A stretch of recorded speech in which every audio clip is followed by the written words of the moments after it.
Olá, meus amados irmãos e irmãs, recebam a paz do Senhor Jesus. Eu sou o pastor Leonardo Andrade e é muito bom estar com vocês mais uma vez. E hoje eu quero lhes trazer o comentário do capítulo de número 6 do Evangelho de Jesus Cristo, segundo escreveu o evangelista Marcos. Você que pode, é claro, pegue a sua Bíblia, abra comigo e vamos lá.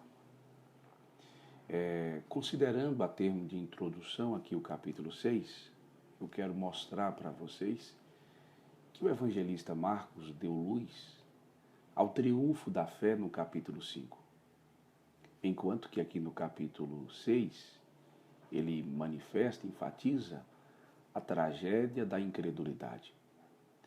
O capítulo 5, Marcos deixa um marco muito importante, bem luminoso, né? No meio da escuridão da alma humana, ele mostra o triunfo de Jesus sobre as trevas que havia da alma humana, na alma humana. Nós também vemos Jesus triunfar sobre o diabo, a doença e também sobre a morte. Agora, no capítulo 6, nós iremos argumentar com vocês a tragédia da incredulidade dos nazarenos. Justamente a região onde Cristo cresceu, e também nós iremos ver a incredulidade de Herodes e dos próprios discípulos. Embora nesta pequena introdução eu só lhes falei de tragédia no capítulo 6, mas deixa eu lhes falar, o capítulo 6 é cheio de oportunidade. E eu quero dar luz para as oportunidades que estão no capítulo 6. Algumas delas foram perdidas porque a incredulidade fechou a porta para tal oportunidade. Outras foram aproveitadas. Em consequência, a fé daqueles que ouviram e creram no Senhor Jesus. Falando de oportunidade, pegue um papel, uma caneta, e se você tem dúvida, pode encaminhar para mim a sua dúvida. E claro que eu vou buscar, se eu não souber, vou buscar recurso para sanar o teu questionamento, tá certo? Papel e caneta na mão, anote aí. Nós trataremos dentro desses 56 versículos, do versículo 1 ao 6, oportunidade para conhecer o servo. Nós iremos ver que o povo de Nazaré tiveram uma oportunidade ímpar para conhecer Jesus. Do versículo 7 ao 13, nós conversaremos sobre oportunidade para compartilhar a palavra. É quando Jesus reúne os 12 e os enviam de 2 em 2. Do versículo 14 ao 29, nós falaremos sobre oportunidade para arrepender-se do pecado. É quando Herodes, o Antipas, ele está diante de João Batista, ouve as suas pregações, compreende que ele é um homem justo, santo, mas dá ouvido à voz do inimigo ao invés de ouvir a voz da sua consciência e a voz dos céus. Do versículo 30 ao 44, nós compreenderemos sobre a oportunidade de mostrar compaixão. Do versículo 30 ao 44, quando Jesus decide retirar-se para um descanso após uma execução exaustiva do ministério dos discípulos que foram enviados, porém a multidão segue e ele usa de compaixão, prega para eles e depois multiplica os pães e os peixes. E, por último, do versículo 53, penúltimo, 45 ao 52, oportunidade para crescer na fé. Nós iremos ver uma grande oportunidade apresentada neste capítulo para um crescimento. E por último, nós trataremos sobre oportunidade de receber a ajuda do Senhor, do versículo 53 ao 56. Amém? Pois bem, vamos lá. Tópico primeiro, do versículo 1 a 6, oportunidade de conhecer o servo. O versículo 1 fala que Jesus saiu dali da onde? De Cafarnaum, e foi para a sua terra, aonde que é a sua terra, está falando da sua terra de criação, Nazaré, e os seus discípulos foram com ele.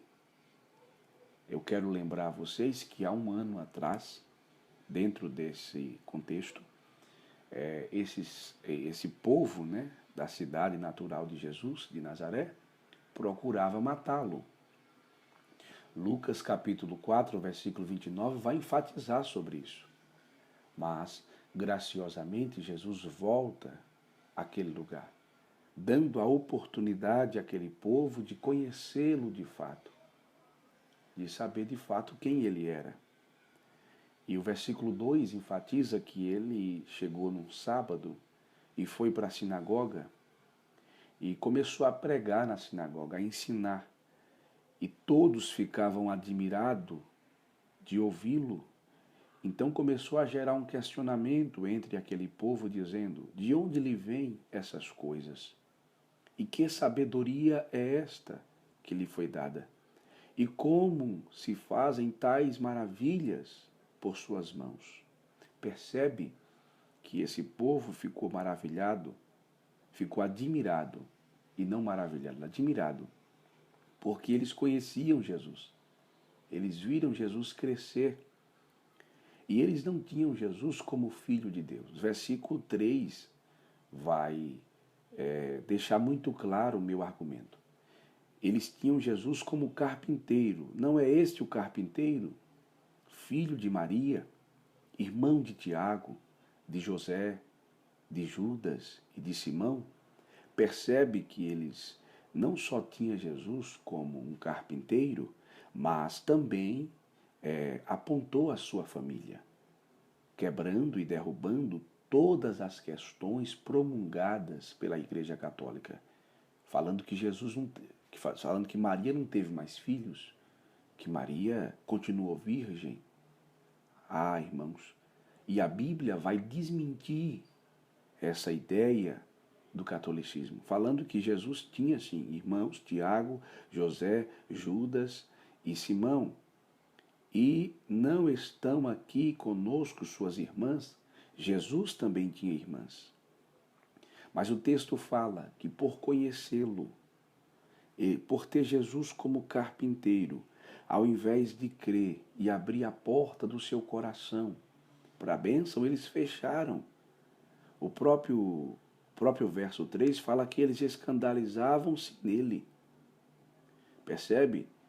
E Jesus argumenta que não existe profeta sem honra, senão na sua terra, entre os seus parentes e na sua casa. Meus amados irmãos, e o versículo de número 6 revela que Jesus admirou, ficou admirado da descrença daquele povo, pois eles não o via como filho de Deus. A familiaridade do tipo errado encorajou a descrença no coração daquele povo, fechando a porta para a bênção e para a salvação. Percebe que, ao ponto de Jesus ficar admirado da descrença daquele povo. Segundo ponto, oportunidade de... Vocês compreenderam o primeiro tópico, irmãos? Fiz um comentário sucinto, mas espero que vocês tenham compreendido. Segundo tópico, do versículo 7 ao 14. Nós vamos olhar para o versículo 7 ao 14. Então eu peço que você observe comigo do versículo 7 ao 14. Oportunidade de compartilhar a palavra. Percebe que Jesus chama os 12, que eram de fato embaixadores de Cristo, né? Comissionados e capacitados por Ele para servir aonde quer que Ele o enviasse.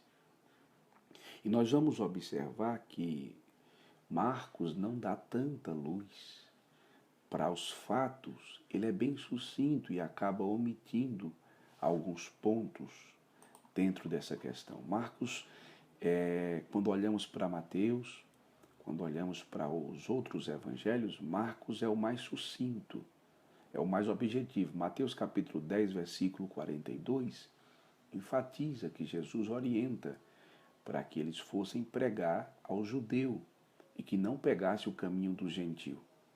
Marcos, como está falando para os gentios, não deixa claro esse ponto. Lembrando a vocês que Marcos escreveu este evangelho de Roma e escreveu para o gentio. Por isso que ele é muito sucinto em suas palavras. O que está presente aqui muito é a atividade de Jesus. E como havia urgência, percebe, irmãos? Jesus os comissionou, os enviou de 2 em 2 e deu-lhes poder sobre os espíritos imundos.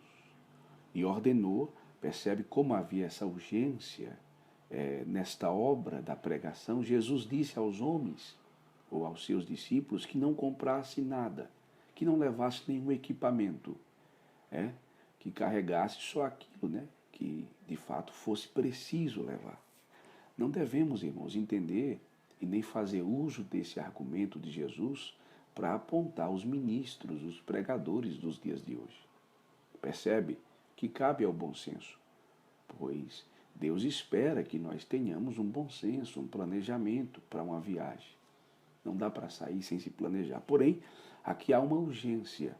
Jesus encoraja os seus discípulos a viver pela fé.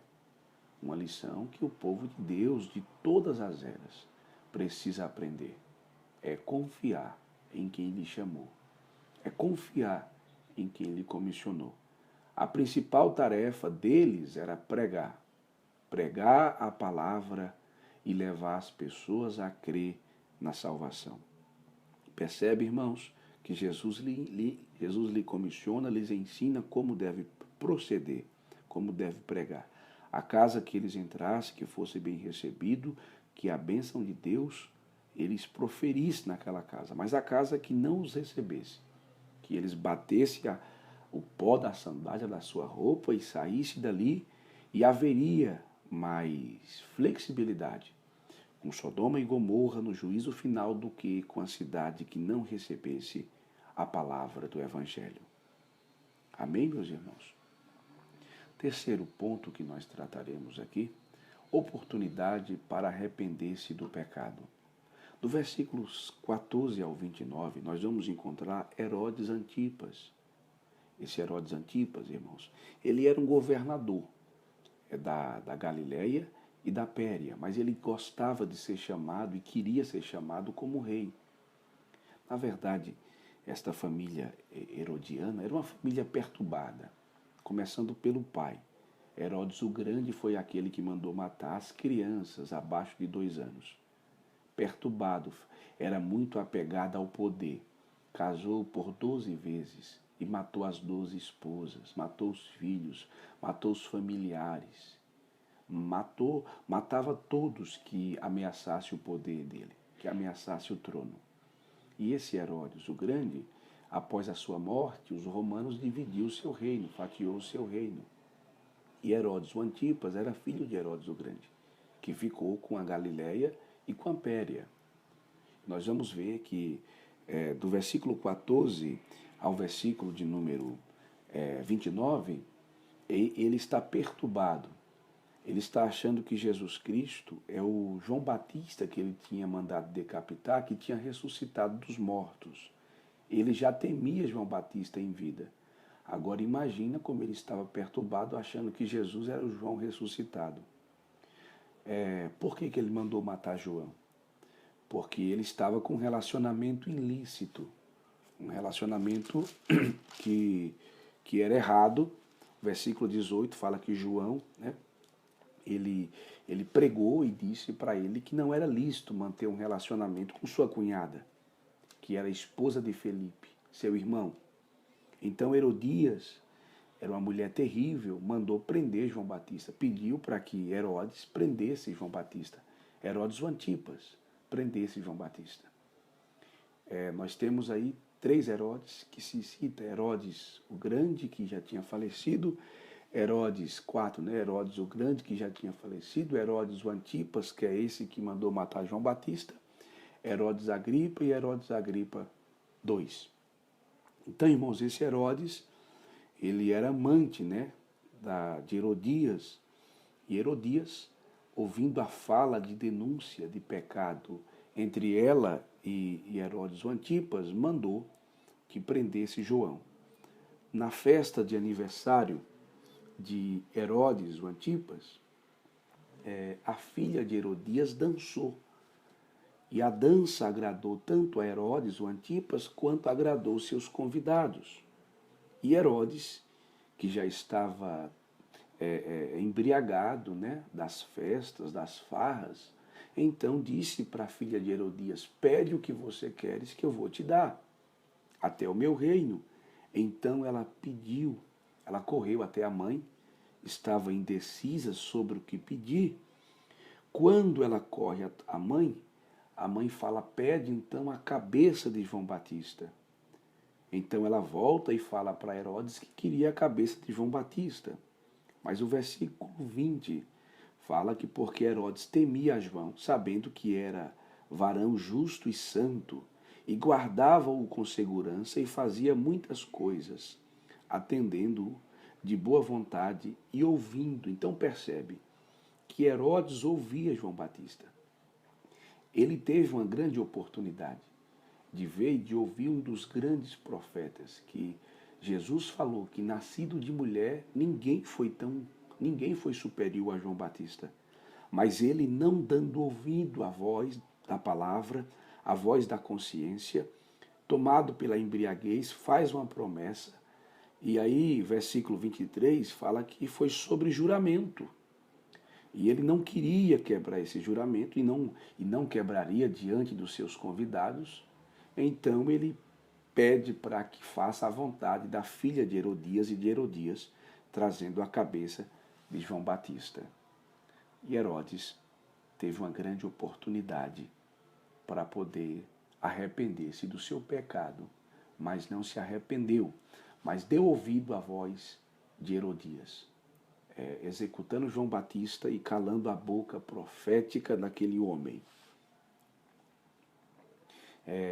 Quarto ponto que eu quero tratar com vocês: oportunidade de mostrar compaixão. Após os 12 discípulos terem retornados da pregação, eles retornaram exaustos, porque eles pregaram e eram caminhando, andando, né, de local a local, de porta em porta, pregando a palavra. E eles voltaram maravilhados, voltaram dizendo que os demônios lhe sujeitavam, né? Que as enfermidades iam embora. Então, do versículo de número 30 a 44, vamos ver que Jesus decide, né? Decide se retirar à parte para um descanso com seus discípulos. E nessa sua decisão, ele queria ficar um pouco a sós. Então entram num barco e vão para o outro lado. Só que o povo, versículo 33, fala que a multidão viu-os partirem. E quando viu-os partir, foram a pé de todas aquelas cidades para ir ter com ele do outro lado. Percebe que Jesus estava se retirando para um descanso com seus discípulos. E é um descanso justo e importante para quem faz a obra do Senhor. Precisa, sim, tirar umas férias, descansar fisicamente, mentalmente, pois o nosso corpo é o veículo, irmãos, que nos leva de um local para o outro, para o nome do Senhor ser glorificado. Isso é importante. Dr. Vance Avanri, ele diz: se não nos afastarmos para descansar, nós nos fadigaremos. John Charles Hillen disse sobre o obreiro, ele disse: se não parar para descansar, o corpo e a mente não conseguem executar com excelência o chamado. É importante. Mas Jesus, tentando se afastar um pouquinho com seus discípulos, após eles terem retornado da missão, a multidão foi ter com ele. E percebe que Jesus viu, versículo 34 fala que Jesus viu aquela grande multidão e teve compaixão deles, porque eram como ovelhas. O texto enfatiza que eram como ovelhas sem pastor. E Jesus começou a ensinar-lhes muitas coisas. Percebe que Jesus se compadeceu daquela multidão.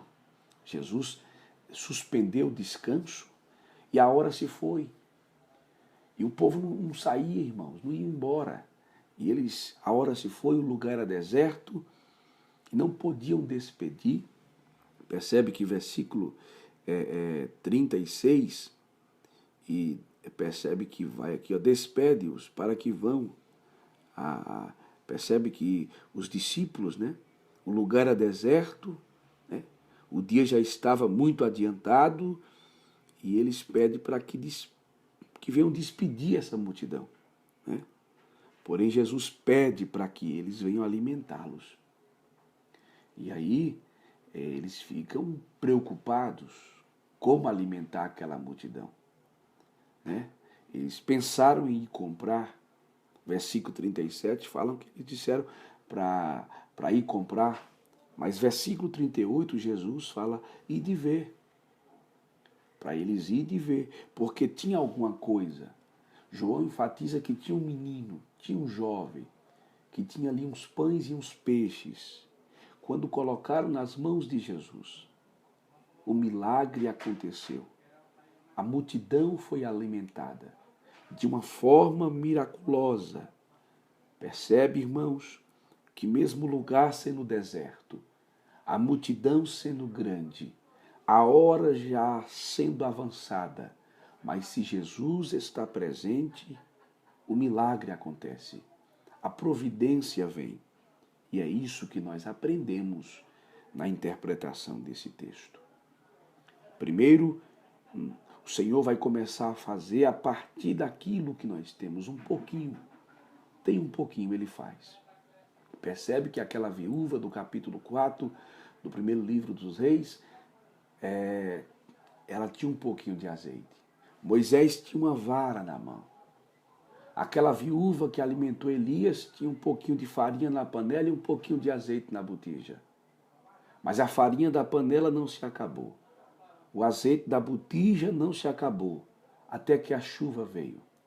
O Deus da providência não mudou. Ele é o mesmo.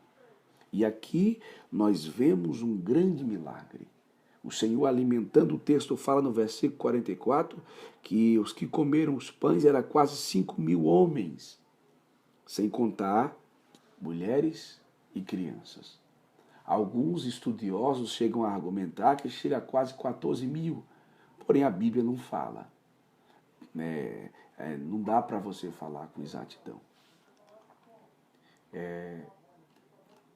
Nós falamos aqui no quinto ponto, irmãos. Quinto tópico. Oportunidade para crescer na fé.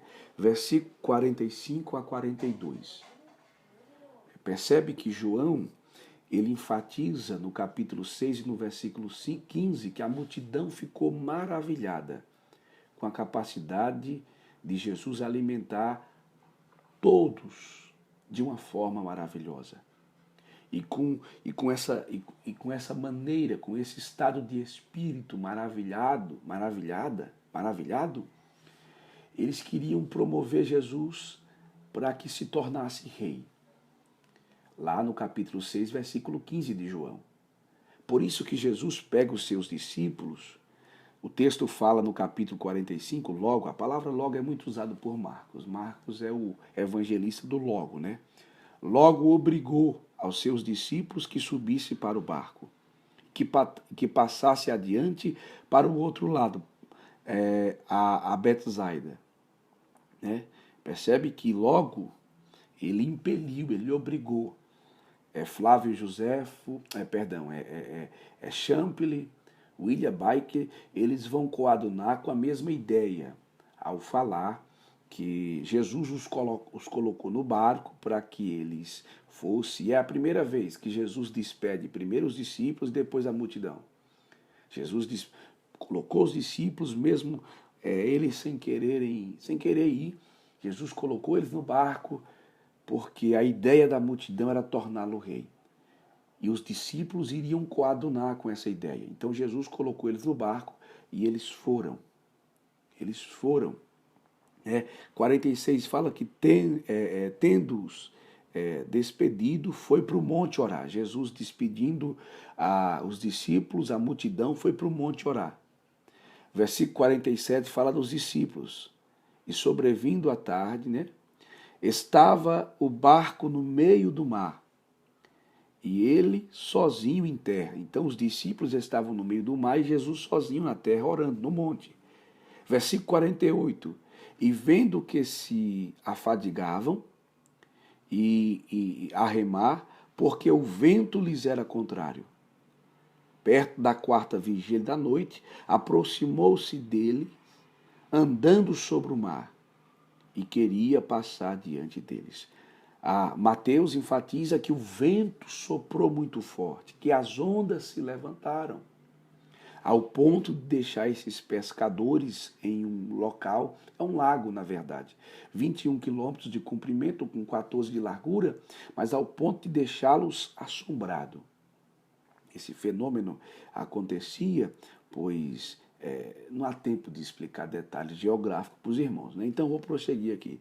E aí, irmãos, eles ficaram atônitos, perturbados, desesperados.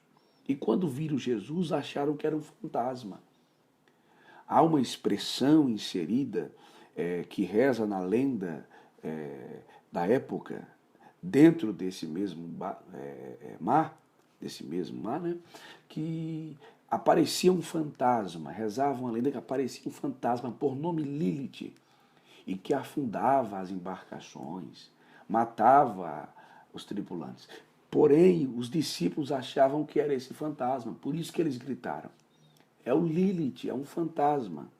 Só que Jesus mesmo, percebe, irmãos, que Jesus os obrigou a entrar no barco. Eles estavam indo pelo caminho da obediência. Jonas enfrentou uma tempestade terrível porque estava desobedecendo, indo na contramão da vontade divina. Mas agora não, os 12 estão enfrentando uma tempestade terrível.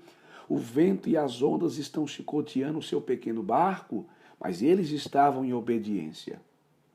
Então Jesus vem de uma forma maravilhosa sobre as águas. E aí, percebe que eles começam a gritar. Percebe que começam a ficarem desesperados. Mas quando Jesus vem, ele acalma o vento, acalma a tempestade e ele entra no barco. Marcos não narra o fato de que Pedro saiu do barco e quis andar sobre as águas. Marcos não narra isso, né? Quando a situação quando a situação fica difícil, irmão, ele vem. Ele nos socorre, né? Glória a Deus. E por último, oportunidade de receber a ajuda do Senhor. Versículos 56 a 53. O barco, percebe que o barco aportou-se ao sul de Cafarnaum. As pessoas reconheciam que eram Jesus e começaram a buscar os doentes, né? Os afligidos e trazê-los até o Senhor Jesus. Ela percebe que elas não esperavam, mas queriam tocar em Jesus. Em muitas ocasiões, Jesus tocou nas pessoas, mas aqui a multidão está tocando em Jesus. A multidão está, e todos que iam tocando, Jesus ia curando, né?